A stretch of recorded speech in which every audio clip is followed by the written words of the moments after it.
I wanted to be good for you. Waiting on a sign, guess it's time for a different prayer. But please favor for me. Do this one favor for me. What's going on, you guys? It's your girl Candace here for Swipes and Giggles, here to give you the 411 online dating a little bit more. And you know me, it's your girl Candy. And as you can see, we're here with a guest who's been on my podcast once and trying to get back on it again.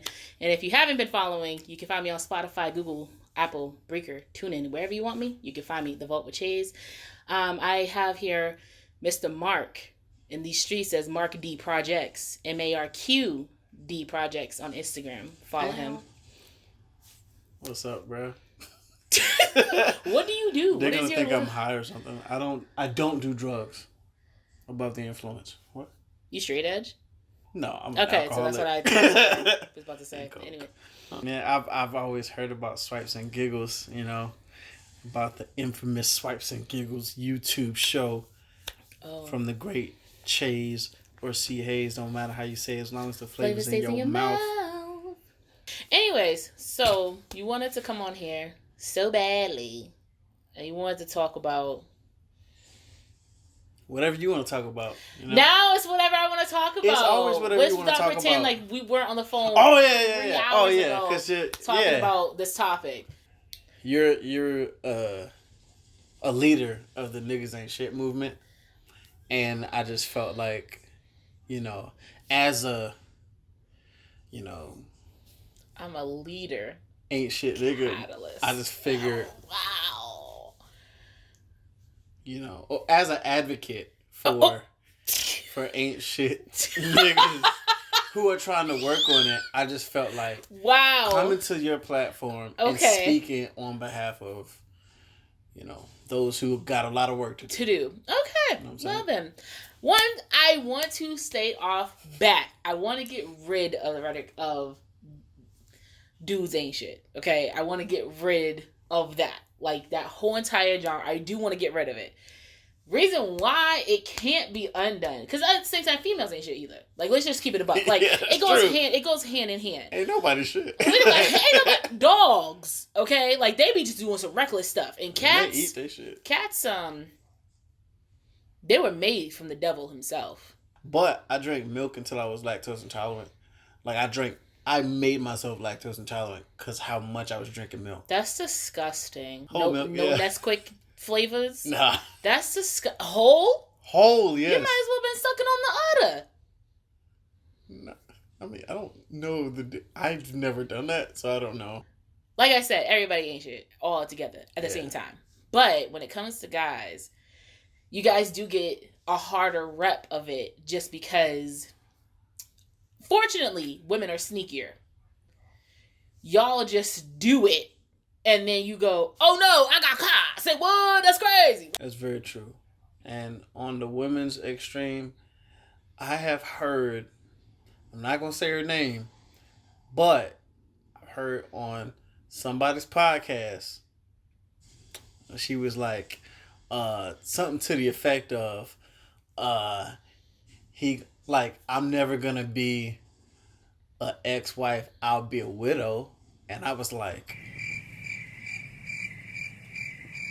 and it's not the only time I've heard her say something to that effect. That's scary. Exactly. I'll be a widow. Yeah, like she gonna kill this nigga. But does that mean like she's going to kill? Because I'm not standing up for the violence of the deaths. I'm saying, like, does she mean I'm never gonna be like, once I get married, we out here riding to the death of it? No, or she's saying I will kill you. I will kill you if anything should corrupt. Yes. Oh. And like I understand how damning emotional damage can really be. Yes. You know what I'm saying? I understand all that, but no. What? That's not. Like I be careful with me. Cardi said it. You see what happened. Kill Bill. Anyway, but I don't feel like there's like anything wrong with y'all. I just feel like sometimes you guys don't use the greatest part of your brain. Yeah, I mean, every time I'm in a conversation with like some guy who considers himself an alpha male, you start to realize that a lot of us are raised to think that we're on this earth to conquer, to impress the woman to, do things like that. But in just focusing on conquering and impressing the women, we lost the focus on developing good emotional and mental health within ourselves. And because of that, we're immature. And because of that, we're not taught to cherish. We're more so taught to impress, provide for, and keep around. Yeah.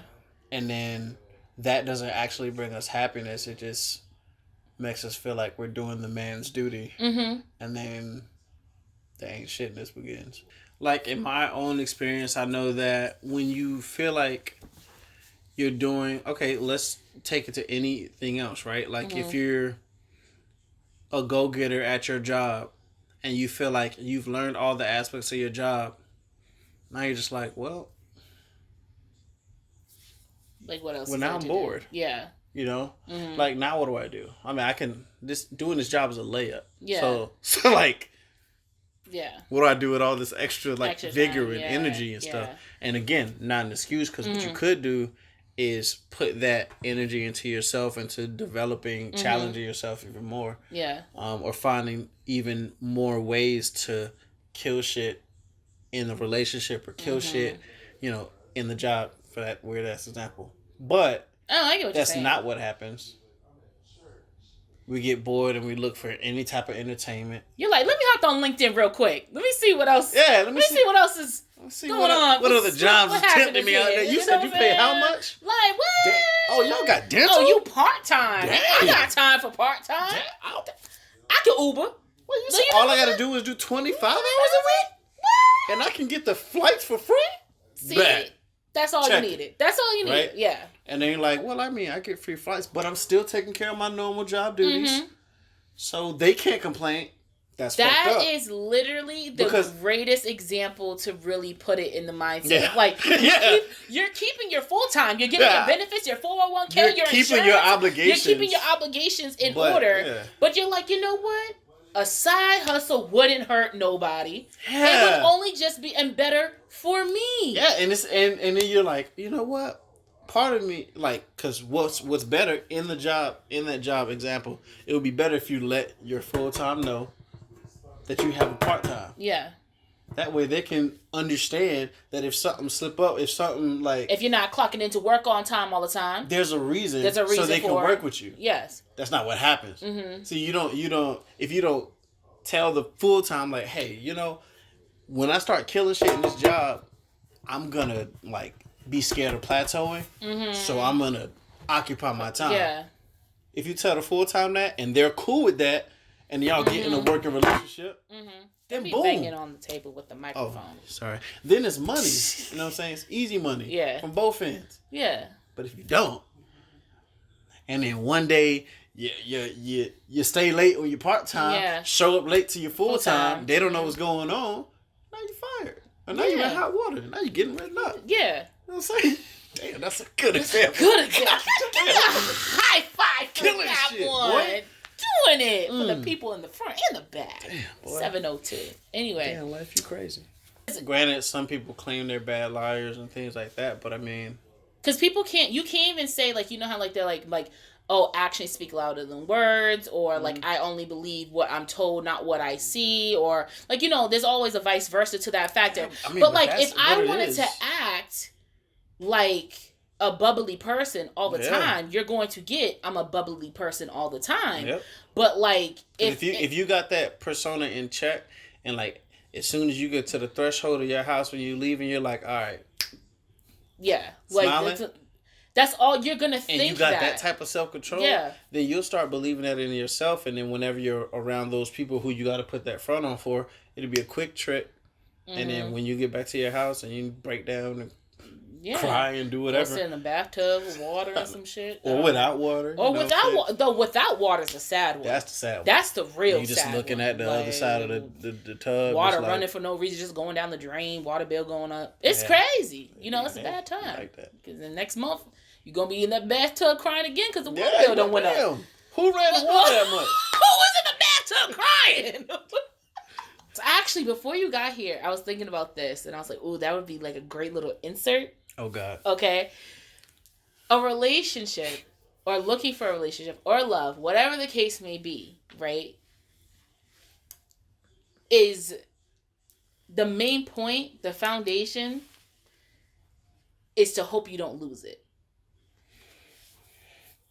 Reason why I say that is you get into a relationship, say you get into a brand new relationship, or you're just starting to talk to somebody, and you're like, yo, I really like their vibe. Like, I really fucks with them, blah, blah, blah. Mm-hmm. Like, this is like, let's just say it's the first time in a long time, like, somebody was able to communicate to you without being a weirdo. And, like, you guys are having a great time, you're going on dates, everything's good. Now you're in a relationship, everything's good, everything's great, blah, blah, blah, blah. There's a point, there's a pivotal point in each one of those stages. You go, dang, I hope they don't. It's a terrible time for shit to go left. Yeah, like you're like, oh, I hope they don't like ghost me because like they kind of cool. Or oh, I hope they don't break it off because it's like, oh, I hope we don't break up because like. But I mean, but like, so my thing is, I feel like obviously love and admiration, adornment, all these things overtake that fear because it's like that little tiny thing that's in the back of your head, but it always covers everything else. But it just sits in the back because everything's going good, and as soon as something little weird happens, that bitch take over. That bitch take over quickly, right? So I always feel like the base of a relationship, unfortunately, is the fear of losing that relationship. Because if something happens in a relationship, and like let's just say they don't text like that no more, they're always on their phone. Like it's not like they left the house, they don't come around no more. Like they could be still with you in your face 24/7, but like they don't talk to you like that no more. Mm-hmm. That worry, that weariness, that starts overtaking happiness, dinner time, sex, good that takes over everything. Yeah. And then you're like, damn, I hope they're not doing that to me. Right. That's that fear. That fear. Like, and then like when you think about the other side of it, like you'll try to, if things have happened to you already, then you'll try to start being like, you'll stop putting people on pedestals and stuff like that. But then you become kind of cynical, and then you kind of try to make yourself not care about things, even though you still care. But you try to like, because I feel like there's a sweet spot to where you can be like, this person's a person. They're probably gonna fuck up. Mm-hmm. Can I deal with the inevitable fuck up? And then I think like where I want to be in my life is where I can look at just any person and be like, wow, this person's great. Yeah. The great parts of them are great. Mm-hmm. Now, do I know all the crappy parts? Probably not. Yeah. Huge chance that I don't. Can I deal with that? How much crappiness can you take before? Because that's a big part of it. Except you don't talk about that in the beginning, but very quickly you start to realize like, well, I'm trying to think of a stupid example. Like, damn, like they love putting their feet on the table, and I hate that shit. I guess it's not that big of a deal, and then all of us already you're just like. It starts. It's a compliment, which is not bad, but you just got to understand like where that limit is. But I feel like, let me pause the camera because I didn't realize you were going to talk this much, but it's good. It's good because I already know what I'm going to clip and what I'm not going to clip.